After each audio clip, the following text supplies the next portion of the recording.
بسم اللہ الرحمن الرحیم وما تشاءون إلا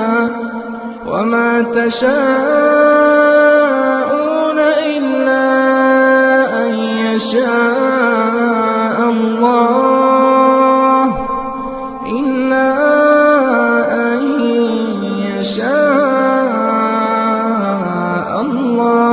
رب العالمين. بسم اللہ الرحمن الرحیم. الحمد للہ رب العالمین وصلی اللہ علی محمد وآلہ الطاہرین. اما بعد فقد قال رسول اللہ صلی اللہ علیہ وآلہ وسلم من امر بالمعروف ونہا عن المنکر فهو خلیفۃ اللہ فی ارضہ وخلیفۃ رسول اللہ وخلیفۃ کتابہ. پیغام رمضان کے حوالے سے جو بات میں آپ کے سامنے عرض کرنا چاہتا ہوں وہ یہ کہ انسان اس دنیا میں جو پیدا کیا گیا ہے اس کی زندگی کا مقصد یہ ہے کہ خود کو سعادت تک تو لے جائے لیکن دوسروں کو بھی مشکلات سے نجات دلائے. خود کو کمال تک پہنچانا یہ ہنر نہیں ہے. اصل ہنر یہ ہے کہ جس کمال تک خود پہنچے ہیں دوسروں کو بھی اس کمال کی طرف لے جا سکے. خود کو سنوارنا فقط کافی نہیں ہے، اپنے آس پاس کے ماحول کو خوشگوار بنانا یہ اصل کامیابی ہے. آج کے پیغام میں یہی بات میں آپ کے سامنے رکھنا چاہتا ہوں کہ انسان کی زندگی اگر خود تک سیمت ہو جائے تو یہ اللہ کی تعلیم، اہل بیت علیہ السلام کی تعلیم کے موافق نہیں ہے. اصل یہ ہے کہ خود اچھے بنیں اور دوسروں کو بھی اچھا بنائیں. اسلام خود غرضی کا مذہب نہیں ہے، اسلام اجتماعی مذہب ہے. لہٰذا ایک دوسرے کو ایک کارواں بنا کر آگے لے کے چلنے کو اسلام درس دیتا ہے، اسلام تعلیم دیتا ہے. اور یہی وجہ ہے کہ ہم آپ اپنی زندگی میں جب دوسروں کے درد کو بانٹنا چاہتے ہیں تو آج کا زمانہ اتنا تنگ نظر ہو گیا ہے، اتنا کم ظرف ہو گیا ہے کہ یہ کہہ کے ہمیں ٹال دیتا ہے یہ ہمارا پرسنل میٹر ہے، آپ کو انٹرفیئر کرنے کی ضرورت نہیں ہے. سوال، کیا واقعی پرسنل میٹر میں انٹرفیئر نہیں کرنا چاہیے؟ قطعاً یہ بات صحیح ہے کہ ہر ایک کے اپنے کچھ ذاتیات ہوتے ہیں، ذاتی مسائل میں انٹرفیئر نہیں کرنا چاہیے، لیکن ان ذاتی مسائل میں بھی کچھ چیزیں ایسی ہوتی ہیں جس سے اس کے وجود کو خطرہ ہے. تو اسے اس وجہ سے کہ اس کا تعلق ہم سے نہیں اس سے ہے چھوڑ دینا یہ نہ عقل تائید کرتی ہے، نہ شعور تائید کرتا ہے، نہ قرآن تائید کرتا ہے، نہ اہل بیت علیہ السلام کی تعلیم تائید کرتی ہے. ہر وہ چیز جس سے انسانیت کو خطرہ ہو، وجود بشریت کو خطرہ ہو، آدمی کا وجود خطرے میں پڑ رہا ہو، اس سے اس کا بچانا عین انسانیت ہے، عین محبت ہے، عین مودت اور اخوت ہے. تو آپ دیکھیے یہی وجہ ہے کہ جہاں انسان کی زندگی خطرے میں ہو اسے بچانا، اس کو کون کہتا ہے کہ پرسنل میٹر؟ میں آپ سے سوال کرتا ہوں، اگر کوئی انسان ڈوب رہا ہو تو کیا ڈوبتے کو بچانا اس کے ذاتی مسائل میں انٹرفیئر ہے؟ یا ہر ایک اس عمل کی تائید کرے گا؟ اگر کوئی جل رہا ہو جو اس کو جلنے سے بچانا، اس کو کوئی کہہ سکتا ہے کہ اس کے ذاتی مسائل میں انٹرفیئر کرنا ہے؟ اگر کوئی تباہ ہو رہا ہو تو اس کو تباہی سے بچانا کوئی کہہ سکتا ہے کہ اس کے ذاتی مسائل میں انوالو ہونا ہے؟ اگر اس کو معیوب نگاہ سے دیکھ رہا ہو، اس طرح کی بہت سی مثالیں ہیں.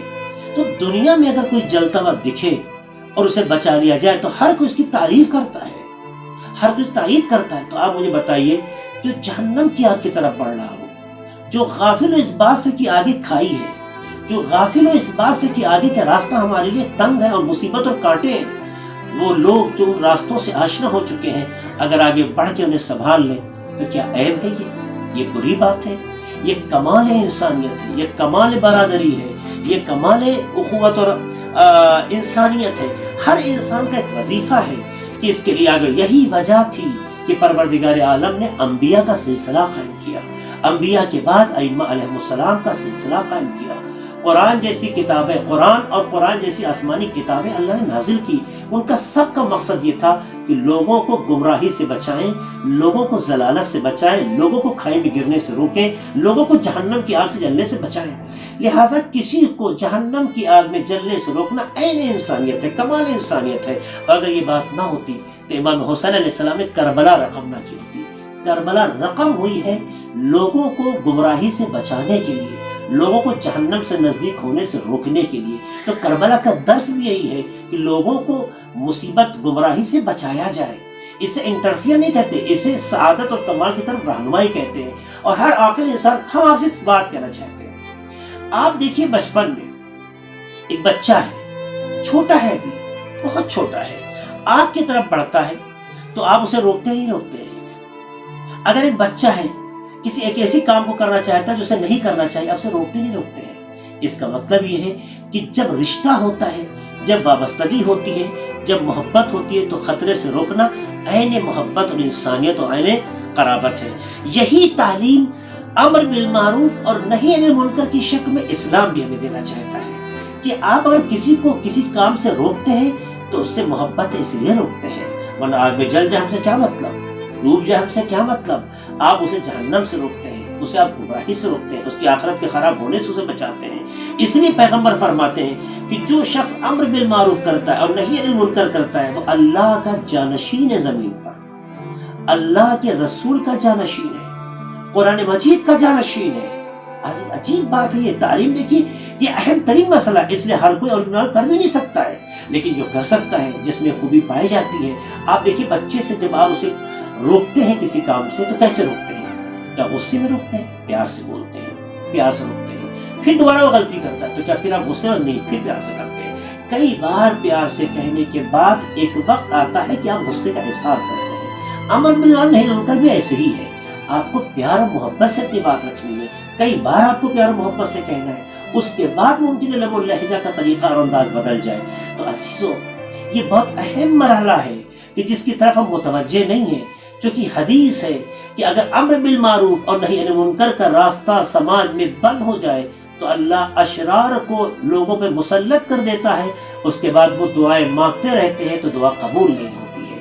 یہ صرف اس لیے ہوتا ہے کہ ہم پروردگار عالم کی اس بات کی طرف توجہ نہیں دیتے ہیں جو ہمارا ایک اجتماعی اور انسانی فریضہ ہے۔ تو خود کو بچا لینا ہنر نہیں ہے۔